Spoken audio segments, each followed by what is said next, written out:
السلام عليكم ورحمة الله وبركاته، أهلا بكم جميعا. الحمد لله وحده والصلاة والسلام على من لا نبي بعده. سعيد جدا أن أنا موجود مع حضراتكم في البرنامج التدريبي في التطبيق العملي على دعوة الإلغاء. في البداية عايزين نفك شوية كده، ممكن نبدأ ككسر جليد بحاجة بسيطة خالص.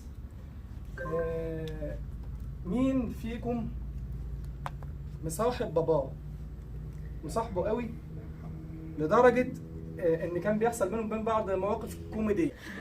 طيب هو في موقف بسيط حصل معايا، يعني انا كان ابويا صاحبي جدا جدا جدا رحمة الله عليه، الله يرحمه.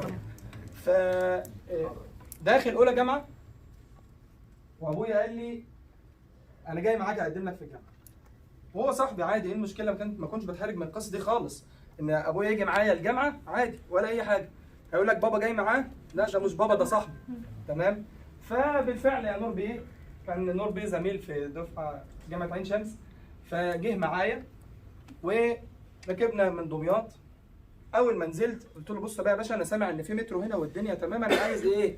اشوف الدنيا ماشيه ازاي في موضوع المترو ده. قال لي مترو مين؟ مش الكلام ده. هو كان نزيه جدا وكان يحبني ايه؟ ان انا ما اتعبش ولا اتبهدل ولا كلام من ده. تاكس. اما في التاكس ركبت، نزلنا قدام الجامعه، دخل قدم لي الدنيا تمام والمدينه الجامعيه، شكرا السلام عليكم، وقام سايبني وقام مروح. طب انا عملت ايه كده دلوقتي يا حاج؟ طب انا اعرف الدنيا ازاي؟ طب اركب مواصلات ازاي؟ طب اركب المترو ده ازاي؟ ما اعرفش. وانا طبعا قروي ساذج وجاي الى القاهره واضواء القاهره ولا اعرف اي حاجه. الدنيا حلوه. والدنيا حلوه. المهم زميلنا قالوا احنا هنروح الحسين. قلت لهم خلاص اوكي ماشي، نروح مع بعض بالليل الحسين.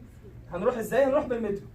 انا عندي عقده من المترو ده، انا ما اعرفش ايه المترو اساسا. المهم فتح الباب الكتروني، دخلت والزملاء دخلوا.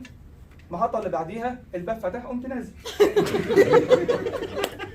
والجماعه ورا يا انت رايح فين؟ اول غلطه كنت المفروض اتعلم بقى ان انا ما اديش ظهري للناس. طب اديت ظهري للناس، بلف كده لقيت الناس بتقول لي المحطه الجايه، اركب المترو. المحطه الجايه دي فين بقى وانا ما اعرفش هو ايه اللي هيحصل. والباب ده لو قفل عليا هيطبقني في بعض. لا انا مش هينفع انا اعمل الكلام ده خالص. طبعا طلعت بره تاكس ودينا على المدينه الجامعيه. الله يرحمه ابوك.